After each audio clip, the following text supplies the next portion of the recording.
students, today we are going to see modal auxiliary. चला तर विद्यार्थी मित्रांनो, आज आपण मॉडल ऑक्झिलरी म्हणजे सहाय्यकारी क्रियापदाचा वापर कशा प्रकारे केला जातो ग्रामर मध्ये याविषयी बघूया.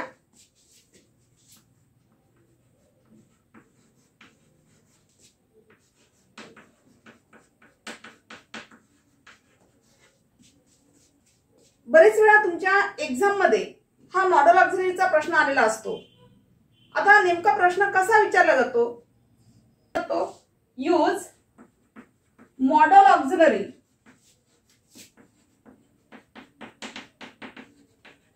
showing सपोज ॲबिलिटी असेल, ॲबिलिटी किंवा कोणतेही या ठिकाणी जे काही फंक्शन आहे त्या फंक्शन मधलं कोणतेही या ठिकाणी शब्द राहू शकतो. म्हणजे विचारताना पेपर मध्ये तुम्हाला याच टाइपने विचारलं जाईल. म्हणजे use modal auxiliary showing ability. आता म्हणजे यासाठी तुम्हाला काय करावं लागेल? आपल्याला मॉडल ऑक्झिलरी शिकत असताना साधारणतः कोणत्या गोष्टीकडे लक्ष द्यावं लागेल? आता तुम्हाला मॉडल ऑक्झिलरी माहिती आहे, सहाय्यकारी क्रियापद, you know very well, no doubt, ते तुम्हाला चांगल्या प्रकारे माहिती आहे. पण त्याचं फंक्शन काय आहे? जे मॉडल ऑक्झिलरी आहे, जसं की कॅन हे मॉडल ऑक्झिलरी आहे, मग कॅन हे काय आपल्याला फंक्शन इंडिकेट केलं जाते याविषयी माहिती आहे का? नाही. तर तत्पूर्वी आपण काय करूया, कोणतं मॉडल ऑक्झिलरी आलं असेल आणि त्याचं फंक्शन काय असेल याविषयी जाणून घेऊया. सच ॲज बघा, जर कॅन वाक्यात आलेलं असेल तर अशा वेळेस कॅनचं फंक्शन काय वापरायचं? बघा, कॅन काय इंडिकेट केलं जाते? ॲबिलिटी. ॲबिलिटी. त्याचबरोबर मेचं फंक्शन काय आहे? लेस पॉसिबिलिटी. त्याचबरोबर परमिशन किंवा रिक्वेस्ट यापैकी कोणताही फंक्शन साठी शब्द यूज केला जाईल. तर अशा वेळेस तुम्हाला मेचा वापर करावा लागेल. ठीक आहे. त्यानंतर शुड असेल, शुड साठी कोणतं फंक्शन वापरलं जाते? शुड साठी तर ऍडवाइस. त्याचबरोबर मस्ट काय आहे? मस्टचं तर मस्टचं फंक्शन आहे ऑब्लिगेशन किंवा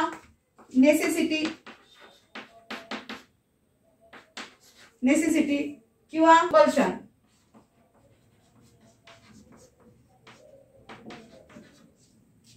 कॅन.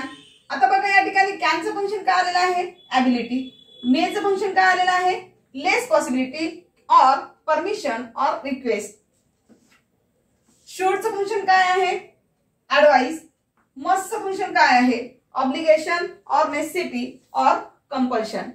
तर या संदर्भामध्ये तुम्हाला लक्षात ठेवावं लागेल की आता पेपरला जर असा प्रश्न यूज केलेला असेल किंवा पेपरमध्ये जर अशा पद्धतीने विचारत असेल तर अशा वेळेस कशा पद्धतीने करणार? आता हे वाक्याच्या स्वरूपामध्ये बघूया आपण. In a sentence form. Let us see in a sentence form how to use modal auxiliary. Number 1, doctor, I am able to walk now.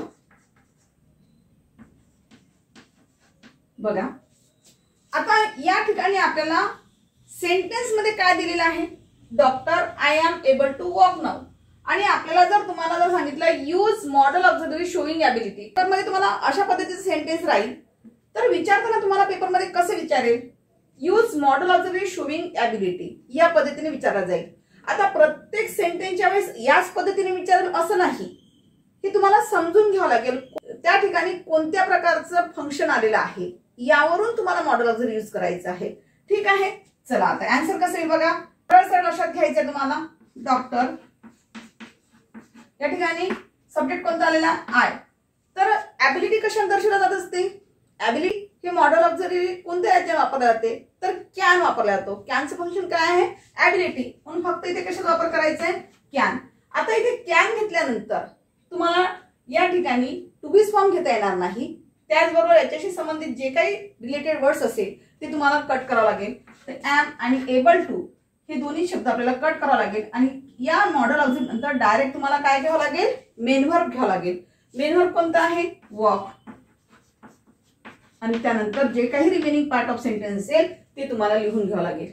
ठीक आहे. म्हणजे तुमचे आन्सर बघा कसं झालेला आहे. Doctor I can walk now या पद्धतीने तुम्हाला सॉल्व्ह करावं लागेल. ठीक आहे. Let us see another example. I have to work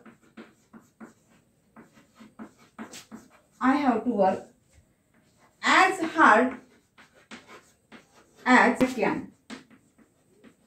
full stop. बघा सेंटेन्स कसं दिलेलं आहे. I have to work as hard as I can. आता ब्रॅकेट मध्ये इन्स्ट्रक्शन काय दिलेलं आहे बघूया. कसं राहील असं वाक्य जर आलं असेल तर अशा वेळेस ब्रॅकेट मध्ये इन्स्ट्रक्शन कसं राहील याविषयी बघूया. Replace another auxiliary showing obligation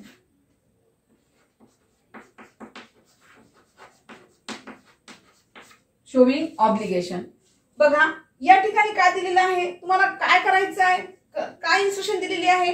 replace another auxiliary showing obligation. म्हणजेच काय. शोविंग ऑब्लिगेशन दर्शवणारं तुम्हाला मॉडेल ऑक्झिलरी यूज करायचं आहे. ठीक आहे. चला आता आन्सर मध्ये बघूया कशा पद्धतीने होईल. तर या ठिकाणी सब्जेक्ट घेऊन घ्यायचा आय.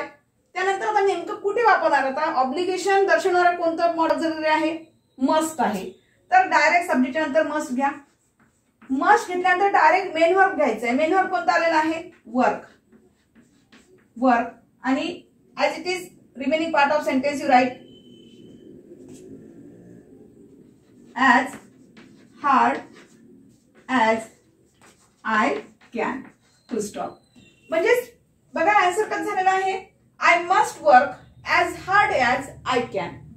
फक्त आपल्याला काय ओमिट करावं लागलं वाक्यामधलं दिलेल्या वाक्यामधलं फक्त आपल्याला काय ओमिट करावं लागलं तर हॅव टू फक्त आपण कट केलेला आहे. आणि या हॅव टूच्या ठिकाणी आपण काय घेतलेला आहे. मस्टचा वापर केला आहे. आणि मस्ट हे कसं आलेलं आहे लक्षात आलेलं आहे.